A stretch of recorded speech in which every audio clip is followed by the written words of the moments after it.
আসসালামু আলাইকুম ষষ্ঠ শ্রেণীর সুপ্রিয় শিক্ষার্থীবৃন্দ, আশা করছি তোমরা সকলে ভালো আছো। এর পূর্বে আমি তোমাদেরকে তোমাদের 3.3 অনুশীলন পর্যন্ত আলোচনা করেছি পূর্বে। এখন আলোচনা করব তোমাদের গণিত বইয়ের 4.1 এর যে অঙ্কগুলো রয়েছে সবগুলো অঙ্ক আমরা সমাধান করার চেষ্টা করব। একটি পর্বে যদি অঙ্ক সবগুলো হয়ে যায় তাহলে তো আমরা একটি পর্ব নিয়ে আলোচনা করব, যদি না হয় তাহলে পর্ব ভাগ করে আমরা আলোচনা করব। চলো আমরা শুরু করি। এখানে দেখো অনেকগুলো অঙ্ক দিয়েছে, বলেছে যে নিচের বীজগণিতীয় রাশি দ্বারা কি বোঝায়। এখানে কিছু বীজগণিতীয় রাশি দিয়েছে, এগুলো পুরোটি একটি একটি রাশি। এখানে কিছু রাশি দিয়েছে। প্রথমটি দেখো 9x, এখানে 9 এর সাথে xটা কিন্তু কি আকারে আছে, গুণ আকারে আছে। এখন এইটা নিয়ে আমরা আলোচনা করব, চলো দেখে নিই। প্রথমটি ছিল 9x, সমাধানে 9x হচ্ছে 9 ইন্টু x, এভাবে লেখা যায়, বা x ইন্টু 9। তুমি যেভাবে ইচ্ছে সেভাবে রাশিগুলো লিখতে পারো, অর্থাৎ x এর কত গুণ, 9 গুণ। এর পরবর্তীতে যদি খেয়াল করো, এখানে আছে 5x প্লাস 3। 5x প্লাস 3 হচ্ছে x এর 5 গুণ। শুধু এটা হচ্ছে যে 5x হচ্ছে যে x এর 5 গুণের সাথে, x এর 5 গুণের সাথে কত যোগ, 3 যোগ। এর পরেরটি যদি দেখি 3a প্লাস 4b হচ্ছে a এর 3 গুণের সাথে b এর 4 গুণ যোগ করতে হবে। মাঝখানে যোগ, তাই কি করতে হবে, যোগ করতে হবে। এর পরেরটি দেখো, এখানে সবগুলো কিন্তু যোগ আকারে নয়, গুণ আকারে আছে। 3a into b into 4c হচ্ছে a এর 3 গুণ b এবং c এর 4 গুণের গুণফল। কি ফল, গুণফল, কারণ সবগুলো কি আকারে আছে, এখানে গুণ আকারে আছে। এর পরেরটি দেখো 4x প্লাস 5y ডিভাইডেড 2, এটি হচ্ছে x এর 4 গুণ। x এর কত গুণ, 4 গুণ, এবং y এর 5 গুণ এর সমষ্টিকে 2 দ্বারা ভাগ। কারণ সমষ্টি মানে কেন, এখানে যোগ আকারে আছে, তাই সমষ্টিকে কত দিয়ে ভাগ, 2 দিয়ে ভাগ। এর পরেরটি যদি খেয়াল করি 7x মাইনাস 3y ডিভাইডেড 4, এটিও আমরা চাইলে লিখতে পারবো। x এর 7 গুণ, x এর 7 গুণ থেকে y এর 3 গুণ বিয়োগ করতে হবে।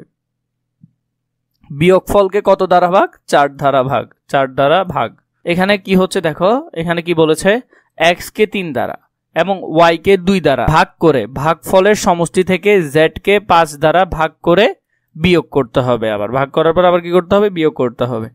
এর পরেরটি যদি দেখো, এখানে বলেছে x এর দ্বিগুণ থেকে y এর 5 গুণ বিয়োগ এবং বিয়োগফলের সাথে z এর 7 গুণ যোগ করতে হবে। x, y এবং z এর সমষ্টিকে, x, y ও z এর সমষ্টিকে মানে যোগকে 2/3 দ্বারা কি করতে হবে, গুণ করতে হবে। এরপরে দেখো 10 নাম্বারটি ac minus bx divided 7, a ও c এর গুণফল থেকে, a ও c মানে এটার গুণফল থেকে আমাদেরকে bx বিয়োগ করতে হবে। তাহলে b ও x এর গুণফলের বিয়োগফলকে মানে বাদ দেওয়ার পর তাকে 7 দ্বারা আবার ভাগ করতে হবে। পরবর্তীতে দেখো আমরা এগুলো শেষ করেছি, আশা করছি এগুলো তোমরা পারবে। 2 নম্বরে কি বলেছে দেখো, প্লাস মাইনাস ইনটু ডিভাইডেড চিহ্নের সাহায্যে লেখো x এর 4 গুণের সাথে y এর 5 গুণ যোগ করতে হবে। তাহলে তো এটা আমরা সকলে পারবো। x এর কত গুণ, 4 গুণ মানে 4x, y এর কত গুণ, 5 গুণ, তাহলে 5y। সেটাকে কি করতে বলেছে, যোগ করতে বলেছে। তাহলে মাঝখানে কি হবে, চিহ্ন যোগ হবে। চলো আমরা তাও সমাধানগুলো দেখে নিই। দেখো এখানে ওরা কিভাবে করেছে, নির্ণয় সেটি হবে কি 4x প্লাস 5y। আশা করছি তোমরা বুঝতে পেরেছো। 2 নাম্বারটি খেয়াল করো, এখানে বলেছে a এর দ্বিগুণ থেকে b বিয়োগ। তাহলে a এর দ্বিগুণ মানে কি 2a, 2a থেকে কি বিয়োগ করতে বলেছে, b বিয়োগ করতে বলেছে। তাহলে আমরা নির্ণয় লিখবো 2a মাইনাস b। 3 নাম্বারটি আমাদেরকে কি বলেছে, একটি সংখ্যার 3 গুণের সাথে, একটি সংখ্যা সেটি যে কিছু হতে পারে, আমরা একটি সংখ্যাটি x যদি ধরে নিই, এর কত গুণ, 3 গুণ, তার মানে 3x। 3 গুণ এ হলে, 3 গুণ হলে কত হবে, 3x হবে। এবং অপর একটি সংখ্যার দ্বিগুণ, অপর একটি সংখ্যা যদি y ধরে নিই তাহলে 2y, কি হবে, 2y। এটার কি করতে বলেছে, ওরা এগুলো যোগ করতে বলেছে। তাহলে মাঝখানে চিহ্ন কি হবে, প্লাস হবে। তাহলে 3x প্লাস 2y। এরপরে দেখো 4 নাম্বারটি কি বলেছে, একটি সংখ্যার 4 গুণ থেকে, একটি সংখ্যা যদি 4 ধরি তাহলে তার 4 গুণ 4x। একটি সংখ্যা যদি আমরা x ধরি তাহলে তার 4 গুণ হবে 4x। 4 গুণ থেকে অপর একটি সংখ্যার 3 গুণ, অপর একটি সংখ্যা যদি y ধরি তাহলে তার 3 গুণ 3y বিয়োগ করতে হবে। তাহলে মাঝখানে কি চিহ্ন হবে, মাইনাস। তাহলে নির্ণয় সংখ্যাটি হবে 4x মাইনাস 3y। 5 নাম্বারটি খেয়াল করো, a থেকে b এর বিয়োগফলকে, a থেকে b এর বিয়োগফল। তাহলে a থেকে b এর বিয়োগফল মানে কি, এ মাইনাস বি বিয়োগফল, এ ও বি এর যোগফল দ্বারা ভাগ। তাহলে যোগফলটা কি হতে পারে? এ প্লাস বি, আর সেটাকে ভাগ করতে বলেছে তাই আমরা এখানে ভাগ চিহ্ন দিলাম। নির্ণয় সেটি হবে a minus b divided a plus b. এরপরে দেখো আমরা 6 নম্বরটি যদি দেখি, এক্স কে ওয়াই দ্বারা ভাগ করে ভাগফলের সাথে 5 যোগ। এখন প্রথমে এক্স কে ওয়াই দ্বারা কি করতে হবে?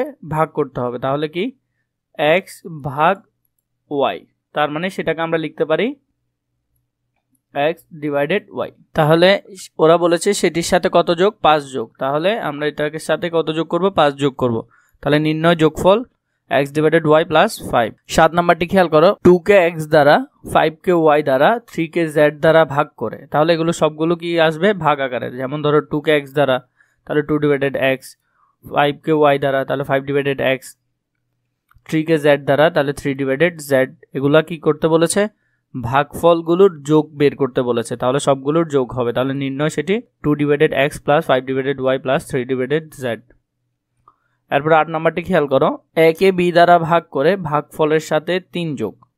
a কে b দ্বারা ভাগ করলে, যেমন a কে ভাগ করো 1 a ডিভাইডেড b, তাহলে a ডিভাইডেড b ভাগ করলে ভাগফলের সাথে কত যোগ করতে বলেছে? 3 যোগ, তাহলে plus 3, a divided b plus 3। এরপর দেখো 9 নাম্বারটি যদি খেয়াল করো, p কে q দ্বারা গুণ করে। তাহলে p কে q দ্বারা গুণ করো, p ইন্টু q, সেটিকে আমরা কি লিখতে পারি? P q direct. গুণ করে প্রাপ্ত গুণফলের সাথে আর যোগ। তাহলে গুণফলের সাথে কি যোগ? আর যোগ, যোগ আর। তাহলে সেটা আমরা নির্ণয় এভাবে লিখতে পারি। এরপরে দেখো 10 নাম্বারটি দেখো, এক্স কে ওয়াই দ্বারা গুণ করে প্রাপ্ত গুণফল থেকে 7 বিয়োগ। এক্স কে ওয়াই দ্বারা কি করব? গুণ করব। তাহলে এক্স ইন্টু ওয়াই গুণ করে প্রাপ্ত গুণফল থেকে 7 মাইনাস 7, তাহলে নির্ণয় এটি। 3 নম্বরে কি বলেছে? 2x প্লাস 3y ভাগ 4x minus 5x into 8y রাশিটিতে কতটি পদ আছে এবং পদগুলো কি কি? এখানের মধ্যে যদি আমরা খেয়াল করি তাহলে পদ আছে দেখো 2x, এটি একটি পদ, 3y ডিভাইডেড 4x, এটি একটি পদ, এরপরে 5x ইন্টু 8y, এটি একটি পদ। তাহলে এখানে পদ আছে 3টি, আর সেগুলো হলো 2x, 3y ভাগ 4x এবং 3y ভাগ 4x ও 5x ইন্টু 8y এগুলো। এরপরে দেখো 4 নাম্বারটিতে 4-এ কি বলেছে দেখো, রাশির পদ সংখ্যা নির্ণয় করো। এই রাশিগুলোর পদ সংখ্যা আমরা নির্ণয় করব। রাশিতে কতটি পদ আছে সেটি নির্ণয় করব। 7xy রাশিটিতে কতটি পদ আছে? একটি। এরপর দেখো 2a প্লাস b, 2ab তে এখানে দুটি পদ আছে, 2a, এরপরে এদিকে b দুইটি। x minus 3y plus 5z, এটিতে আছে 3টি, 5z একটি, 3y একটি, x একটি। এর পরবর্তীতে যদি খেয়াল করো 5a প্লাস 7b, যেমন ধরো এটি একটি পদ, এই গুণ আকারে যেটি পুরোটি রয়েছে এটি একটি পদ, এটি একটি পদ, মোট 3টি পদ আছে এখানে। এর পরবর্তীতে দেখো এখানে বলেছে x, এটি একটি পদ, 5x ইন্টু b, এটি একটি পদ, 3y ভাগ c, এটি একটি পদ, মোট 3টি পদ রয়েছে এখানে। 5 নাম্বারটিতে কি বলেছে দেখো, প্রত্যেক পদের সহগ নির্ণয় করো। এখানে আমরা সহগ নির্ণয় করব। সহগ হলো যে কি, যে কোনো ধরো রাশির সাথে যে সংখ্যা পদটি থাকে সেটি সহগ। এই সহগটা আমরা নির্ণয় করব। প্রত্যেক পদের সহগ নির্ণয় করি। তাহলে 6b, b এর সহগ হলো এখানে 6, তাহলে এখানে হবে, এখানে উত্তর হবে 6, এটি হলো সহগ। এরপরে 2 নাম্বারটি খেয়াল করো, xy, দেখো কিছু নাই মানে কি 1 গুণ আকারে আছে এখানে, তাহলে xy এর সহগ কত হবে? 1 হবে। তাহলে xy রাশিটিতে xy এর সহগ হলো 1। এরপরে ab এর সহগ এখানে কত? 7, সেটা আমরা দেখতে পাচ্ছি। তাহলে ab এর সহগ হলো কত? 7। এরপরটিতে 2x প্লাস 5ab, x এর সহগ হলো 2 এবং ab এর সহগ হলো 5। তাহলে রাশিটিতে প্রথমে x এর সহগ হলো 2 এবং দ্বিতীয় পদে ab এর সহগ হলো 5। 5 নাম্বারটি খেয়াল করো, 2x plus 8y, 2x plus x এর সহগ এখানে 2, y সহগ এখানে 8। তাহলে 2x প্লাস 8y রাশিটিতে প্রথম পদের x এর সহগ 2 এবং দ্বিতীয় পদে y এর সহগ হলো 8। এরপরে দেখো এটি হলো কত নাম্বার? 6 নাম্বার। এখানে আছে y এর সহগ কত? 40, এরপরে z এর সহগ হলো 4। তাহলে রাশিটিতে প্রথম পদের y এর সহগ হলো কত? 40, এরপরে দ্বিতীয় পদে z এর সহগ হলো কিন্তু -4, মাইনাসটি তোমাদেরকে এখানে যদি মাইনাস চিহ্ন থাকে তাহলে সেটি উল্লেখ করতে হবে। এরপরে দেখো এখানে 7 নাম্বারটি XYZ এর সহগ কিন্তু 1/2, শুধু 1/2 বললে হবে না, এটি হবে যে -1/2, তাহলে এর সহগ হলো -1/2।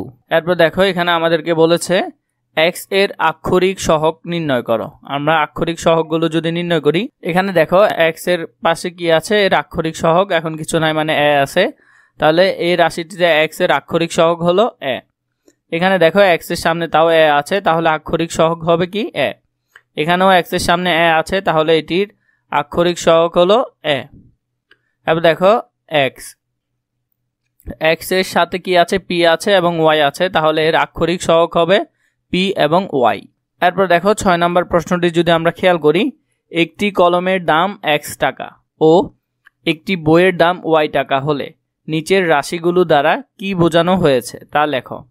একটা কলমের দাম যদি x টাকা হয় এবং একটা বইয়ের দাম যদি y টাকা হয়, তাহলে নিচের রাশিগুলোতে আমরা এগুলো অ্যাপ্লাই করে দেখব। চলো শুরু করি। প্রথমে 3y, তাহলে y কি ছিল, বইয়ের দাম ছিল, ফলে 3y দ্বারা 3টি বইয়ের দাম বোঝানো হচ্ছে এখানে। এরপর 7x, x দিয়ে কি ছিল, কলমের দাম ছিল, তাহলে 7x মানে 7টা কলমের দাম বোঝাচ্ছে এখানে। এরপরে x প্লাস 9y, x দ্বারা কি বোঝাচ্ছে, একটি কলমের দাম, এবং 9y দ্বারা 9টি বইয়ের দাম, তাহলে এখানে এই দুইটির কি হবে, সমষ্টি বের করতে হবে, কারণ এটা যোগ চিহ্ন আছে, তাহলে সমষ্টি বোঝানো হয়েছে। এরপরে 5x প্লাস 8y, একইভাবে এখানে বোঝাচ্ছে 5টি কলম ও 8টি বইয়ের দামের সমষ্টি। সমষ্টি কেন, কারণ যোগ চিহ্ন আছে। এরপরে 6y প্লাস 3x, তাহলে 6y মানে কি, 6টি বই এবং 3টি কলমের দামের সমষ্টি, তাও কারণ যোগ আছে, তাও সমষ্টি। 7 নাম্বারটি দেখো, একটি খাতার দাম x টাকা, একটি পেন্সিলের দাম y টাকা এবং একটি রাবারের দাম z টাকা হলে নিচের এইগুলো আমরা এখন বাস্তবায়ন করব। প্রথমটিতে আছে 5টি খাতা ও 6টি পেন্সিলের মোট দাম কত। 5টি খাতা ও 6টি পেন্সিলের দাম, খাতাকে আমরা x ধরেছি এবং পেন্সিলকে y ধরেছি, তাহলে 5টি মানে 5x আর 6টি মানে হলো যে 6y, প্লাস হবে কারণ সমষ্টি বের করতে বলেছে। 2 নাম্বারটি দেখো, 8টি পেন্সিল ও 3টি রাবারের দাম, পেন্সিলকে কি বোঝানো হয়েছে, y, এবং রাবারকে z, তাহলে 8টি পেন্সিল মানে 8y এবং এটার মোট দাম, মোট মানে কি করতে হবে, যোগ করতে হবে। এরপরে হলো যে রাবার মানে z, তাহলে সেটিকে 3z কে কি করতে হবে, যোগ করতে হবে, কারণ সমষ্টি বা মোট বের করতে বলেছে এখানে। 3 নাম্বারটি যদি দেখো, 10টি খাতা ও 5টি পেন্সিল ও 2টি রাবারের মোট দাম, তাও এগুলো সবগুলোই যোগ করতে হবে। 10টি খাতা মানে কি 10x, 5টি পেন্সিল মানে কি 5y এবং 2টি রাবার মানে 2z, তাহলে একত্রে হলে এগুলো কি করতে হবে, যোগ করতে হবে সবগুলো, তাহলে প্লাস হবে। খ নম্বরে যদি খেয়াল করো, এখানে বলেছে 1 হালি কলমের দাম x টাকা হলে 5 হালি কলমের দাম কত, তাহলে 5x। 2 নম্বরে বলেছে 12টি কলমের দাম কত, আমরা জানি 4টি সমান 1 হালি, তাহলে 12কে যদি 4 দিয়ে ভাগ করে, তাহলে এখানে 3 হালি কলম আছে, 1 হালির দাম কত টাকা, x টাকা, তাহলে 3 হালি কলমের দাম 3x, সুতরাং 12টি কলমের দাম হবে কত, 3x। এরপর 8 নম্বরে দেখো, এখানে বলেছে কিছু সঠিক উত্তর, এগুলো খাতায় তোমরা লিখবে, এমসিকিউ আকারে দিয়েছে, বেশি না, 3টি মাত্র। প্রথমটি হলো x এর দ্বিগুণ থেকে 5 বিয়োগ করলে নিচের কোনটি হবে। x এর দ্বিগুণ মানে কি 2x, তাই না। এরপরে তা থেকে কত বিয়োগ করলে 5, তাহলে 5 বিয়োগ করলে, তাহলে এখানে কত হবে 2x - 5, এটি আছে খতে। প্রথমে দেখো কি বলেছে, a এর 3 গুণের সাথে, তাহলে a এর 3 গুণ কি হবে 3a, x এর y গুণ যোগ করলে, তাহলে x এর y গুণ মানে কি xy, কি করতে বলেছে, যোগ করতে বলেছে, তাহলে নিচের কোনটি হবে। তাহলে দেখো তো এখানে 3a প্লাস xy কোনটি আছে, 3a প্লাস xy প্রথমটি, তাহলে উত্তর হবে ক নম্বরটি। 3 কি বলেছে, a এবং c এর গুণফল, তাহলে a এবং c এর গুণফল হলো ac, b এবং x এর গুণফল, b এবং x এর গুণফল মানে bx, গুণফল কি করলে, বিয়োগ করলে, তাহলে বিয়োগ করলে নিচের কোনটি হবে, তাহলে ac - bx কোনটি, ac - bx হলো ঘ নম্বরটি, তাহলে উত্তর হবে ঘ নম্বরটি।